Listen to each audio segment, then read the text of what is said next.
출애굽기 7장 1에서 25절 말씀입니다. 7장.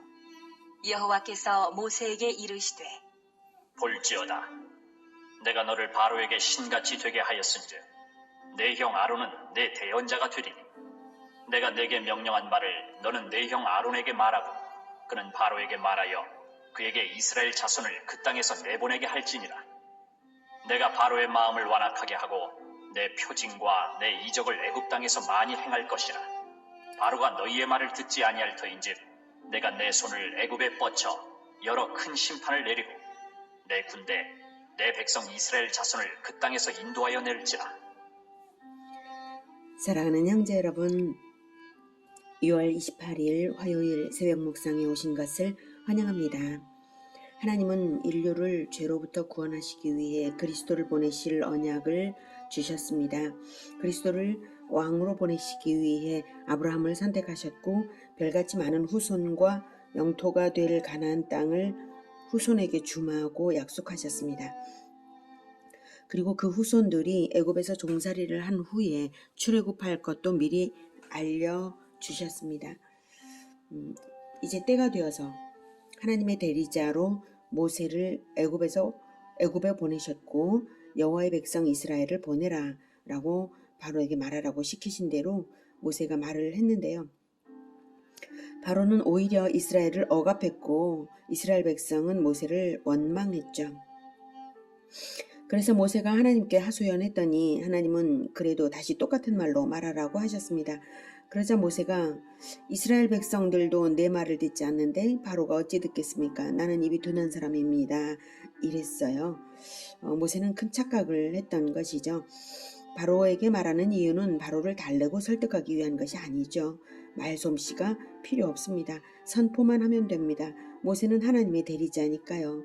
그리고 어차피 바로는 거절할 것이 뻔하고 이 스토리의 결말은 바로가 심판을 당해서 이스라엘을 내쫓는 것이고요. 그게 이스라엘의 출애굽입니다. 그래서 하나님이 내가 너를 1절에 내가 너를 바로에게 신같이 되게 했다. 그래서 너는 내 형 아론에게 말하고 그는 이제 아론은 바로에게 말하여서 이스라엘 자손을 그 땅에서 내보내게 해라. 바로가 너의 말을 물론 듣지 않을 것이다. 듣지 않을 것이다. 그러면 그때 내가 내 손을 애굽에게 뻗쳐서 여러 큰 심판을 내리고 내 군대 내 백성 이스라엘 자손을 그 땅에서 인도해 낼 거야. 이렇게 말씀하셨습니다. 그렇게 심판을 내리는 목적을 5절에서 말합니다. 5절. 내가 내 손을 애굽 위에 펴서 이스라엘 자손을 그 땅에서 인도하여 낼 때에야 애굽 사람이 나를 여호와인 줄 알리라 하심에 모세와 아론이 여호와께서 자기들에게 명령하신 대로 행하였더라. 그들이 바로에게 말할 때에 모세는 80세였고 아론은 83세였더라. 나를 여호와인 줄 알리라. 이것이 목적입니다. 여호와가 누구신지 알리는 것, 이것이 하나님의 목적입니다. 애굽에게는 심판 체험으로 이스라엘에게는 구원 체험으로 여호와 체험을 제대로 시켜주실 것입니다. 이제 준비 단계를 거쳤으니까 이제 드디어 맛을 보일 차례인 것이니 말솜씨 같은 것은 필요 없고 모세는 시키는 대로만 하면 됩니다. 이렇게 시키는 대로 잘 순종되도록 하기 위해서 모세를 훈련시키느라 80세가 되도록 하나님께서 기다리신 것이고 또 아론도 83세가 이제 되었던 것입니다. 자, 그래서 지시를 하십니다. 8절. 여호와께서 모세와 아론에게 말씀하여 이르시되 바로가 너희에게 이르기를 너희는 이적을 보이라 하거든 너는 아론에게 말하기를 너의 지팡이를 들어서 바로 앞에 던지라 하라. 그것이 뱀이 되리라. 모세와 아론이 바로에게 가서 여호와께서 명령하신 대로 행하여 아론이 바로와 그의 신하 앞에 지팡이를 던지니 뱀이 된지라. 모세와 아론이 바로에게 다시 가서 말했고요. 아론이 바로와 그의 신하 앞에서 지팡이를 던졌더니 뱀이 되었어요. 그러자 바로도 현인들과 마술사들을 불렀습니다. 11절. 바로도 현인들과 마술사들을 부르매 그 애굽 요술사들도 그들의 요술로 그와 같이 행하되 각 사람이 지팡이를 던짐에 뱀이 되었으나 아론의 지팡이가 그들의 지팡이를 삼키니라. 그러나 바로의 마음이 완악하여 그들의 말을 듣지 아니하니 여호와의 말씀과 같더라. 그 당시 애굽의 마술이 있었는데요. 일종의 최면술로 뱀을 뻣뻣하게 했다가 던지면 최면이 풀리면서 뱀이 되는 것 같이, 뱀이 아니었던 것이 뱀이 되는 것처럼 이렇게 보이는 거죠. 아마 바로는 그런 것쯤으로 여겼는지 애굽 요술사들을 불렀고요. 그들도 마술로 어떻게든 뱀이 되게 한 거죠. 여러 마리의 뱀이 우글거리는데 아론의 지팡이가 그 뱀들을 삼켜버렸어요. 모세가 이적으로서 하나님의 대리자인 것을 증명한 것인데도 바로는 완악하게 그들의 말을 듣지 않고 그것을 보면서도 듣지 않았습니다. 하나님께서 이번에는 본격적인 심판을 주시기 위해서 작전 지시를 하십니다. 14절. 여호와께서 모세에게 이르시되 바로의 마음이 완강하여 백성 보내기를 거절하는도다. 아침에 너는 바로에게로 가라. 보라, 그가 물 있는 곳으로 나오리니 너는 나일 강가에 서서 그를 맞으며 그 뱀 되었던 지팡이를 손에 잡고 그에게 이르기를 히브리 사람의 하나님 여호와께서 나를 왕에게 보내어 이르시되 내 백성을 보내라. 그러면 그들이 광야에서 나를 섬길 것이니라 하였으나 이제까지 내가 듣지 아니하도다. 여호와가 이같이 이르노니 내가 이로 말미암아 나를 여호와인 줄 알리라. 볼지어다 내가 내 손의 지팡이로 나일강을 치면 그것이 피로 변하고 나일강의 고기가 죽고 그 물에서는 악취가 나리니 애굽 사람들이 그 강 물 마시기를 싫어하리라 하라. 나일강이 피로 변한 것을 보고서야 나를 여호와인 줄 알게 될 것이다 하고 심판의 목적을 다시 강조하시죠. 나를 여호와인 줄 알게 될 것이다.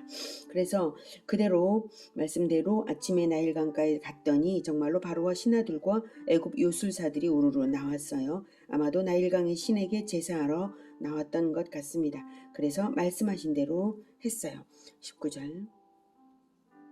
여호와께서 또 모세에게 이르시되 아론에게 명령하기를 내 지팡이를 잡고 내 팔을 애굽의 물들과 강들과 운하와 못과 모든 호수 위에 내밀라 하라.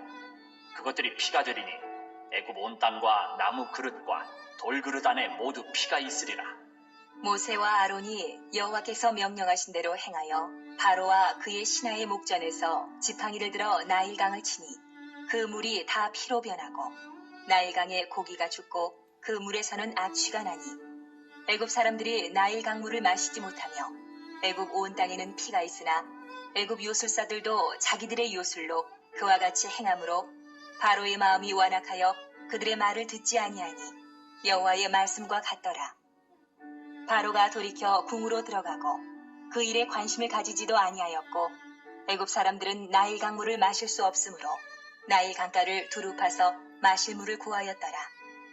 여호와께서 나일 강을 치신 후 이레가 지나니라.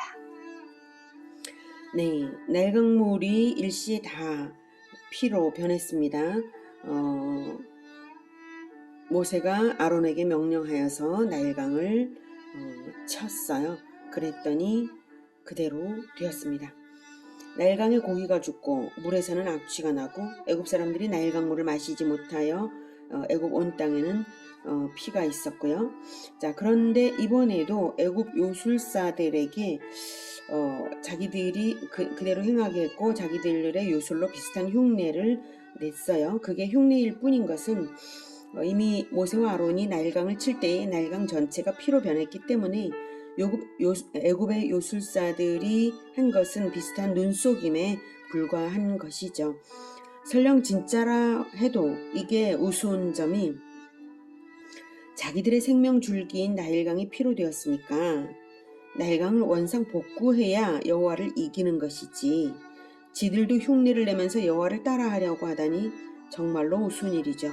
자기들은 심판을 지금 당하는 건데요. 지금 그러면 구원을 해야 되는 거 아닙니까? 근데 구원의 능력이 없다는 걸 보여주는 거예요.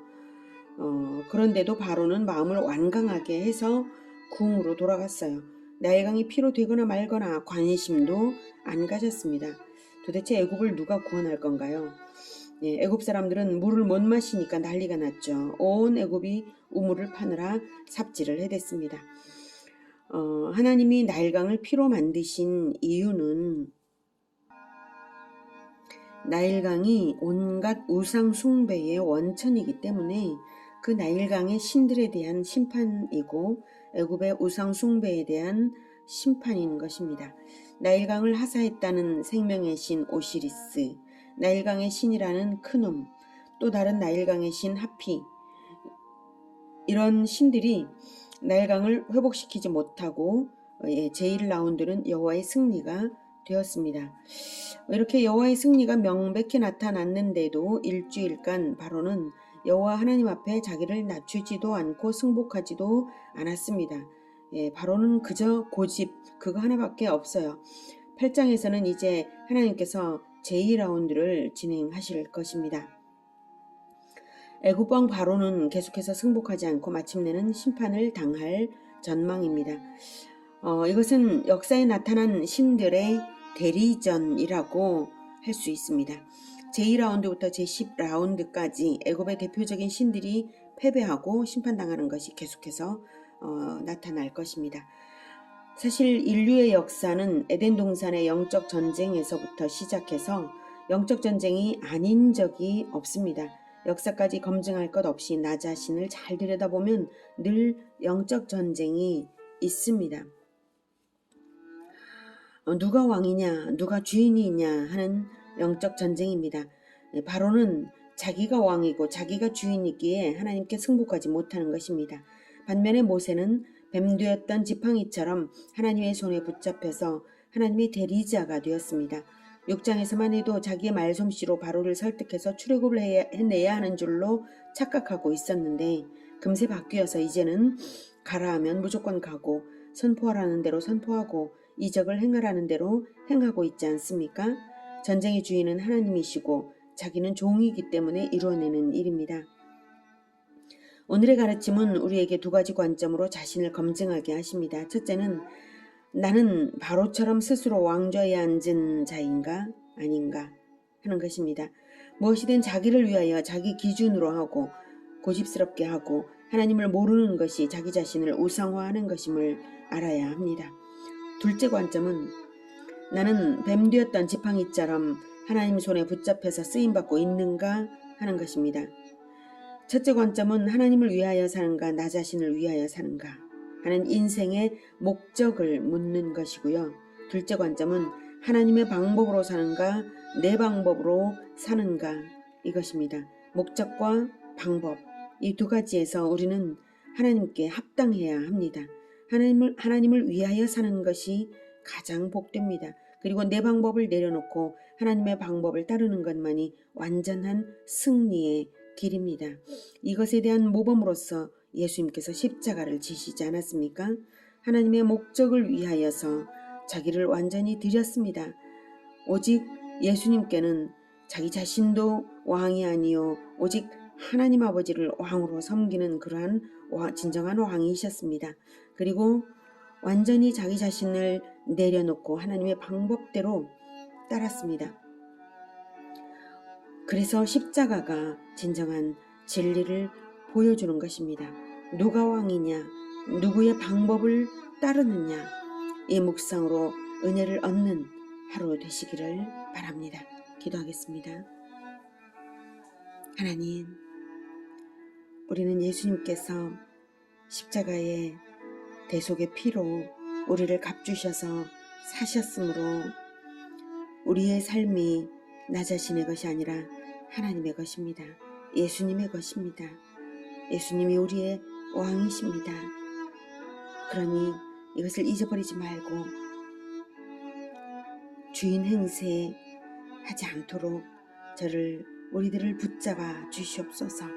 그리고 방법에 있어서도 나 자신의 방법을 과거의 습관처럼 행하지 말고 오직 하나님의 방법, 예수님께서 본을 보이신 그 방법대로 나아갈 수 있도록 하나님께 나를 드릴 수 있도록 주님 도와주시옵소서. 오늘 하루도 주님께서 붙들어 인도하시며 하나님의 뜻을 이루어주시기를 원합니다. 늘 주님의 방법대로 주님께 나를 내어드려서 늘 승리의 삶 살도록 주님 도와 주시옵소서. 예수님의 이름으로 기도드립니다. 아멘. 이어지는 시간은 개인 기도 시간입니다.